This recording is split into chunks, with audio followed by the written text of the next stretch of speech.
Hello बच्चों, वंश education online platform पर आप सभी का दिल की अनंत गहराइयों से स्वागत और अभिनंदन। उम्मीद है आप जहाँ भी होंगे स्वस्थ होंगे और मस्त होंगे और अपनी पढ़ाई को जारी रखेंगे। तो आइए हम बिना समय को नष्ट किए सीधे अपने टॉपिक पर आते हैं। जो आज का हमारा जो विषय है रस है। रस के अंतर्गत आपकी 2-3 वीडियो आपको पहले ही अपलोड हो चुकी है। ये हमारी नेक्स्ट वीडियो है जिसमें हम श्रृंगार रस के बारे में पढ़ेंगे और उसके भेदों के बारे में जानेंगे। आपके समय की बचत करते हुए स्वयं यहाँ पर मैं हैंड रिटेन आपको लिख कर चीज़ों को लाया हूँ और केवल मैं आपको यहाँ पर एक्सप्लेन करूँगा, चीज़ों को बेहतरीन तरीके से समझाऊंगा और उम्मीद है आप सभी को बातें समझ में आएंगी। और ये जो श्रृंगार रस की हम बात करते हैं, ये श्रृंगार रस की बात कक्षा 12 के जितने भी छात्र हैं ये उनके लिए बहुत ही महत्वपूर्ण है। इसमें आपको परिभाषा कैसे लिखी जाती है, उदाहरण कैसे लिखा जाता है, आपको स्पष्टीकरण कैसे देना है, तब जाकर आपको 2 नंबर की प्राप्ति होगी। रही बात कक्षा 10 के छात्रों की बात करते हैं तो कक्षा 10 के छात्रों के सिलेबस में जो चीज़ें रहेंगी वो मैं बताऊंगा। इससे पहले जो आपको बेसिक चीज़ें बताई वो आपको बेसिक चीज़ें याद रहना चाहिए, तभी आप बेहतरीन तरीके से स्पष्टीकरण कर सकते हैं। तो आइए देखते हैं हम बात करते हैं किसकी, श्रृंगार रस की यदि हम बात करते हैं। देखिए ये आपका जो श्रृंगार रस है, पहला श्रृंगार रस की बात करते हैं। श्रृंगार रस की परिभाषा क्या होती है? परीक्षा में यदि आपको श्रृंगार रस पूछता है या संयोग श्रृंगार पूछे या वियोग श्रृंगार पूछे, ठीक है, उन सबका अस्थायी भाव क्या रहता है? रस ही रहता है। आपको किसी भी रस की परिभाषा देनी है, किसी भी रस की, जो आपके कुल 11 रसों की जो संख्या होती है उनमें किसी भी रस की परिभाषा देनी होती है तो आप करेंगे क्या? देखिए, तो जैसे हमें श्रृंगार रस की परिभाषा देनी तो हम क्या कर रहे हैं? हमने कहा कि विभाव, अनुभाव एवं व्यभिचारी भाव के संयोग से रति नामक अस्थायी भाव से श्रृंगार रस की निष्पत्ति होती है। तो यहाँ पर हमने ये श्रृंगार रस की परिभाषा दी है। यदि आपको किसी और करुण रस, हास रस, वीर रस, शांत रस, किसी भी रस की परिभाषा देनी है ना, आपको क्या करना है? केवल रस का नाम और उसके अस्थायी भाव को चेंज करना रहेगा। जैसे मान लीजिए सपोज आपको हम करुण रस की परिभाषा देंगे, हम क्या कहेंगे? विभाव, अनुभाव एवं व्यभिचारी भाव के संयोग से, यहाँ पर क्या हो जाए? शोक नामक अस्थायी भाव से यहाँ पर क्या हो जाए? करुण रस की निष्पत्ति होती है। तो ये जो मैंने परिभाषा लिखी है, इस परिभाषा के माध्यम से आप रस का नाम और उसका अस्थायी भाव चेंज कर लीजिए, सभी रस की परिभाषा आपको याद होगा। सभी रसों की अलग अलग परिभाषा याद करने की जरूरत है, आप इस तरह याद कर सकते हैं, ठीक है। तो ये आपकी क्या है? श्रृंगार रस की परिभाषा है। और श्रृंगार रस इसके 2 भेद होते हैं। इसके कितने भेद होते हैं? 2। नंबर 1 क्या होता है? संयोग श्रृंगार होता है और नंबर 2 क्या होता है? वियोग श्रृंगार। संयोग श्रृंगार की हम बात करें, यहाँ पर हमने लिखा है नायक प्लस नायिका। यहाँ पर नायक और नायिका के मिलने का वर्णन किया जाता है, वहां पर क्या होता है? सही से। यहाँ पर प्लस लगाया, प्लस मतलब क्या? तो पास पास आना, प्लस मतलब क्या? उसको जोड़ना। जोड़ने का तात्पर्य क्या होगा? चीज बड़ी पास पास आना। माइनस का क्या होता है? बिछड़ना, दूर हो जाना, ठीक है, कभी हो जाना। यहाँ पर इस चीज को ऐसे समझिएगा, ठीक है। संयोग श्रृंगार की परिभाषा क्या है? जहाँ पर नायक और नायिका के मिलने का वर्णन किया जाता है वहां पर संयोग श्रृंगार। वियोग श्रृंगार क्या होता है? जहाँ पर नायक और नायिका के बिछड़ने का वर्णन किया जाता है वहां पर क्या होता है? वियोग श्रृंगार होता है। यहाँ पर जो वियोग श्रृंगार होता है ना, वियोग श्रृंगार हम लोग विप्रलंबन श्रृंगार भी कहते हैं, इस बात को याद रखिए। और एक चीज आपको देखिए, कॉमन डिफरेंस होता है जो आपको करुण रस और जो वियोग श्रृंगार की जब कभी भी पूछा जाए अंतर में, इन दोनों में अंतर क्या होता है? इन दोनों में थोड़ा सा अंतर है। देखिए मैंने इसमें अंतर लिखा है। यदि हम करुण रस की बात करें, ठीक है, करुण रस की बात, यदि आपकी कोई प्रिय वस्तु है, कोई भी आपका प्रिय है, वह जब आपसे हमेशा के लिए दूर हो जाता है वहां पर करुण रस पाया जाता है। और वियोग श्रृंगार क्या पाया? वहां पर जो आपके जो नायक नायिका के बिछड़ने का वर्णन किया, वो बिछड़ेंगे लेकिन भविष्य में मिलने की संभावना बनी रहती है। यही इन दोनों में अंतर होता है, ये बात याद रख लीजिएगा, ठीक है। तो आइए देखते हैं आगे हम संयोग श्रृंगार की परिभाषा और उसके उदाहरण को अच्छा समझते हैं। देखिए अब यहाँ पर हम क्या? संयोग श्रृंगार है, ठीक है। यदि हम संयोग श्रृंगार की बात करें, संयोग श्रृंगार की परिभाषा मैंने आपको पहले बता दी, जहां पर नायक और नायिका के मिलने का वर्णन किया जाता है वहां पर आपका क्या होता है? संयोग श्रृंगार होता है। यहाँ पर देखिए नायक और नायिका के मिलने का वर्णन, परिभाषा इसकी यही है। यहाँ पर नायक और नायिका के मिलने का वर्णन किया जाए तो वहां पर क्या होगा? संयोग श्रृंगार आपका होगा। और देखिए उदाहरण हम बहुत बेहतरीन तरीके से समझेंगे, इसके अर्थ को भी समझेंगे, तभी आप इसके स्पष्टीकरण अर्थात लक्षण को लिख पाएंगे। ठीक है, तो देखिए हम पहले उदाहरण को समझते हैं। इस उदाहरण को जो लिया गया है एक कक्षा 12 की जो बुक है पद्यांश में हम जो पढ़ेंगे श्रद्धा मन, उस पंक्ति से, उस पद्यांश से ये लिया गया है जो कमानी महाकाव्य से लिया गया है। जैसे शंकर प्रसाद की कृति है ठीक कमानी महाकाव्य, तो वहां से इस चीज को लिया गया। तो इसको हम समझते हैं, इसके उदाहरण को और इसके उदाहरण को समझेंगे और इसके अर्थ को, तब जाकर हम लक्षण को लिखेंगे। देखिए तो इसमें बात किसकी की जा रही है, इसमें श्रद्धा और मनु की बात की जा रही है। इसमें किसकी बात की जा रही है, श्रद्धा और मनु की बात इसमें की जा रही है। अब इसमें कौन किससे प्रश्न कर, कौन का मतलब प्रश्न कर रहा है, इसमें मैं आपको बता देना चाहता हूँ। जो पद्यांश पढ़ाऊं उसमें आपको पहले में मैं बता दूंगा कि उसमें जब पूरी पृथ्वी जल पन्ना हो जाती है, मग्न डूब जाती है, उस समय श्रद्धा और मनु के 2 ही पात्र बचते हैं उस पूरी पृथ्वी पर। तभी का वर्णन होता है जिसमें क्या होता है, जो कौन ये मनु जो है श्रद्धा से प्रश्न करते हैं। जब मनु उदास और हताश होकर बैठे रहते हैं तो जब वो श्रद्धा को देखते हैं तो श्रद्धा से प्रश्न करते हैं। तो पूरे पद्यांश को जब बताया जाएगा तो वहां पर आप उस चीज को बेहतर तरीके से समझिए। तो इससे पहले ये देखिए पंक्ति कौन कह रहा है, कौन हो तुम वसंत के दूत, विरस पतझड़ में अति सुकुमार, घन तिमिर में चपला की रेख, तपन में शीतल मन बार। ये मनु श्रद्धा से प्रश्न कर रहे हैं। मनु करे कौन हो तुम वसंत के दूत, वसंत की बात की गई। यहाँ पर किसकी बात की गई है, यहाँ पर देखिए वसंत की बात की गई। वसंत कहने का तात्पर्य होता है चारों तरफ वृक्ष की बात करें या सरसों, चारों तरफ हरियाली हरियाली है, चारों तरफ कोयले फूकने लगती है, चारों तरफ मौसम बड़ा सुहाना हो जाता है। तो उस समय सुहाना होने के बाद उसके जीवन में खुशी आ जाती है। तो मनु जब श्रद्धा को देखते हैं ऐसा लगता है कि मानो उनके जीवन में खुशी आ गई। तो वो प्रश्न करते हैं कौन हो तुम वसंत, जिस प्रकार वसंत ऋतु का आगमन होता है, जिस प्रकार वसंत ऋतु के आगमन पर चारों तरफ हरियाली, चारों तरफ खुशी आ जाता है, ठीक उसी प्रकार से श्रद्धा के आ जाने के कारण मनु के जीवन में क्या है, खुशी आ गई। इसलिए मनु कहते हैं कौन हो तुम वसंत के दूत के समान, वसंत के दूत के यानी वसंत के दूत के समान तुम कौन हो। और विरस पतझड़ में अति सुकुमार, विरस पतझड़ में अति सुकुमार, विरस मतलब नीरस, मेरे नीरस रूपी पतझड़ में, मेरे विरस मतलब नीरस, मेरा जो जीवन था नीरसता से भरा हुआ था, मेरे इस निराश रूपी जीवन में तुम मेरे इस निराश पतझड़ रूपी जीवन में अत्यधिक तुम कोमल, अत्यधिक तुम क्या हो, कोमल हो, तुम कौन हो। और आगे फिर क्या करें, घन तिमिर में चपला करे, करें घन तिमिर में चपला करे। घन मतलब होता है घना, तिमिर मतलब अंधकार, चपला मतलब होता है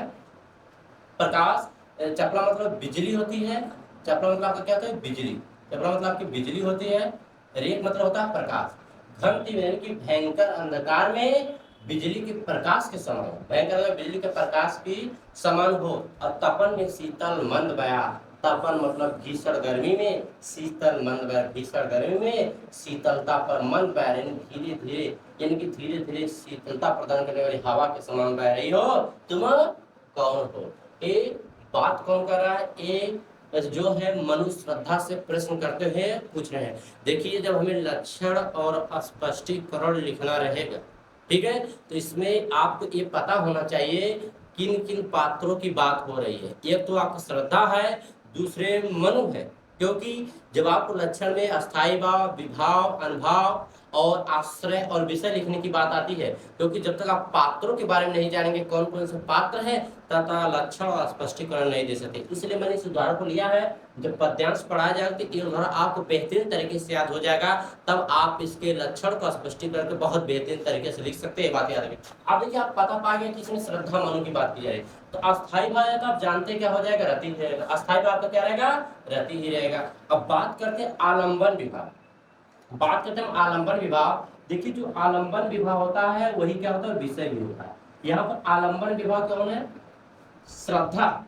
आलंबन विभाव यहाँ पर कौन है, श्रद्धा। और श्रद्धा जो आलंबन होता है वही क्या होता है, विषय भी होता है। अब आलंबन विभाव श्रद्धा क्यों कहा गया है कि मनु क्यों नहीं हो सके। देखिए आलंबन विभाव किसे कहते हैं और विषय किसे कहते हैं, जब तक आप इनकी परिभाषा आपको नहीं पता होगी तब तक आप इस चीज को बेहतरीन तरीके से समझ ही नहीं सकते। इसको समझेंगे आप, मेरे पिछली जो वीडियो उसको आप देखिएगा तब आपको और बेहतरीन तरीके से बातें समझेंगे। फिर भी मैं आपको एक बार बता देना चाहता हूँ विषय की पर जिसके कारण आपके मन में अस्थाई भाव जागे वही क्या कहलाता है, आपका विषय कहलाता है, या वही आपका क्या कहलाता है, आलंबन विभाव। आलंबन विभाव की परिभाषा क्या होती थी, मैंने बताया था, अस्थाई भाव जिस व्यक्ति या वस्तु का सहारा लेकर अपने को प्रकट करता है वही हमारा क्या कहलाता है, आलंबन विभाव कहलाता है। तो ये बताइए श्रद्धा के मन में ना, श्रद्धा के मन में रति नामक यानी कि रति नामक अस्थाई भाव जागा था, ठीक है। और किसके कारण जागा था भैया, मनु के कारण जागा था ना। हमने कहा जिसके कारण जागा वही विषय कहलाएगा। तो ये अब वहां पर देखिए यानी कि अब आलंबन विभाव क्या, श्रद्धा के मन में अस्थाई भाव जागा था, श्रद्धा यहाँ पर क्या हो गई, श्रद्धा यहाँ पर हो गई आलंबन विभाव हो गई। अब मनु क्या हो गए, आश्रय हो गए, मनु क्या हो गए यहाँ पर, आश्रय हो जाएंगे। और आगे देखते हैं, अब हम बात करते हैं किसकी, उद्दीपन विभाग की बात करते, किसकी बात करते हैं, उद्दीपन विभाग की बात करते हैं।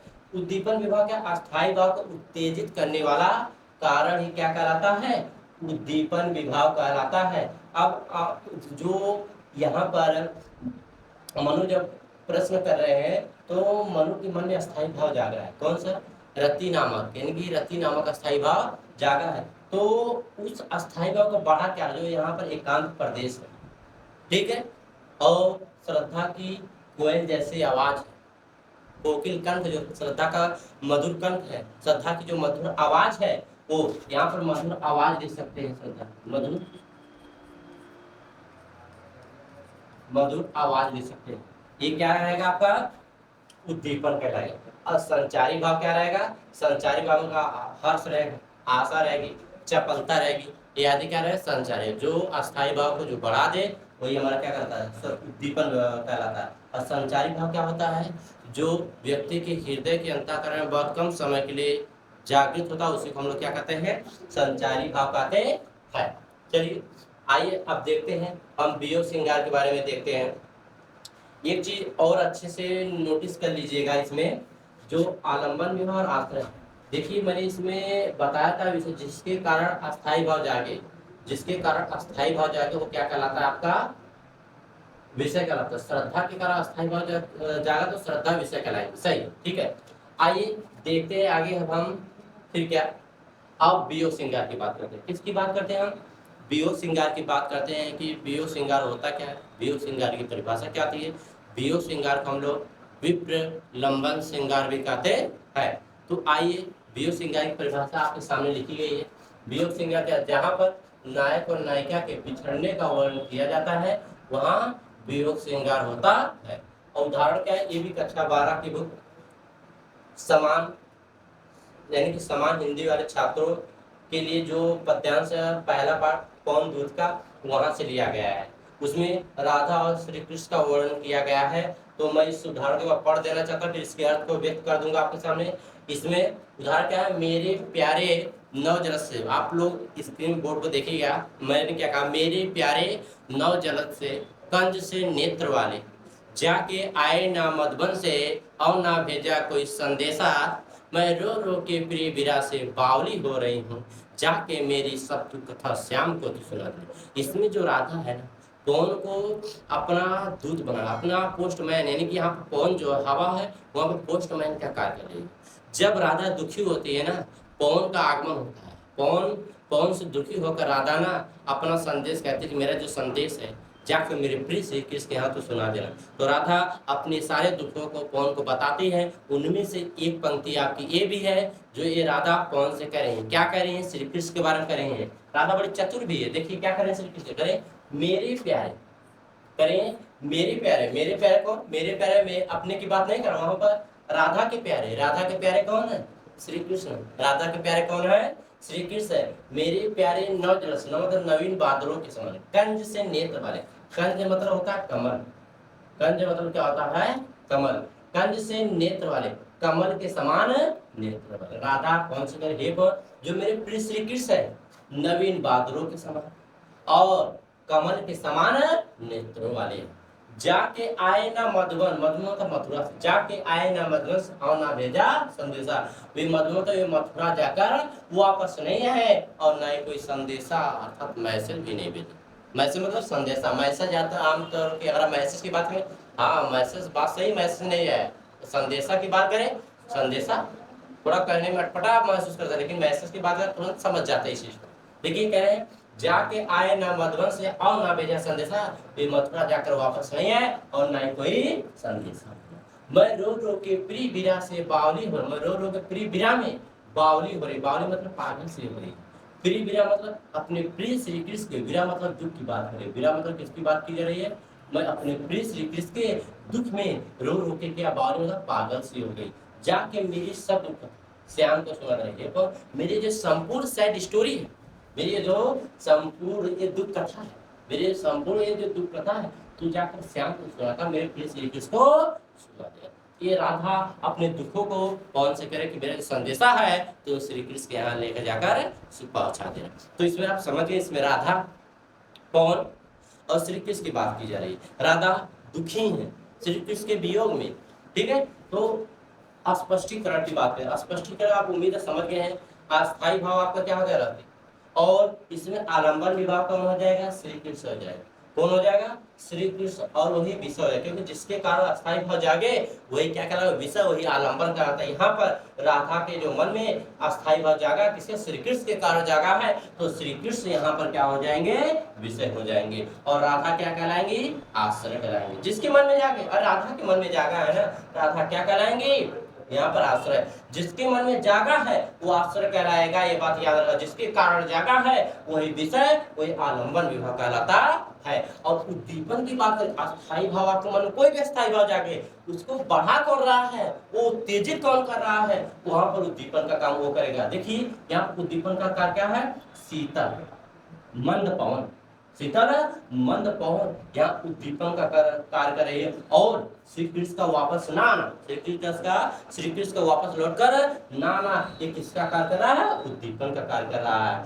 और संचारी भाव बहुत कम समय के लिए आपके मन में जागता है, ये बात याद रख लीजिएगा। स्मृति, स्मृति मतलब किसी की यादें, रुदन यानी कि राधा का रोना, ये सब किसका, संचारी भाव के अंतर्गत आएगा।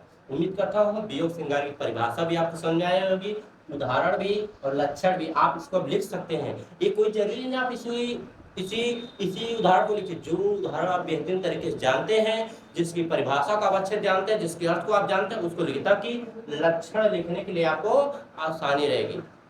चलिए कुछ बातें और थोड़ी सी है जो कुछ है नया जानते हैं, ठीक है। कक्षा 12 के छात्रों के लिए परिभाषा, उदाहरण और स्पष्टीकरण पूछेगा, लेकिन फिर भी कुछ जानकारी के लिए हम कुछ नया बता देते हैं। आइए देखते हैं, हमने यहाँ पर कुछ चीजें लिखी है। वियोग श्रृंगार के 5 भेद मानेंगे। वियोग श्रृंगार कितने भेद मानेंगे, 5। नंबर 1 अभिलाषा मतलब मिलने की चाह, ईर्ष्या यानी कि जलन रखना, विरह मतलब दुख की बात की गई है। चौथा परवास, 5वां क्या है, साप। प्रवास, विरह मतलब क्या होता है, दुख।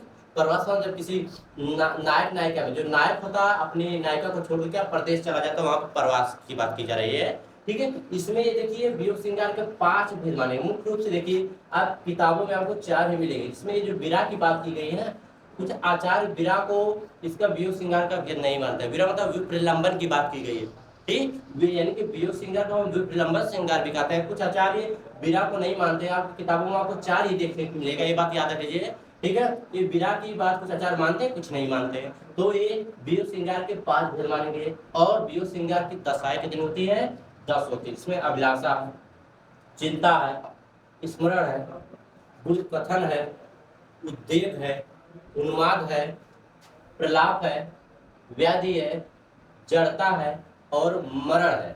और एक गिरावा जो मूर्छा होता है, इसमें भी कुछ आचार्यों के द्वारा इसको 11 माना गया और बाकी 10 आपको माना जाए। कुल की बात करें 10, कुछ आचार्य इसको नहीं मानते। कुछ आचार्य मूर्छा को भी ये वियोग श्रृंगार की दशाएं मानते हैं। वियोग श्रृंगार के 5 भेद होते हैं और दशाएं की बात पूछेगा, दशाएं 10 होती। इतना ये छोटी सी जानकारी होनी चाहिए।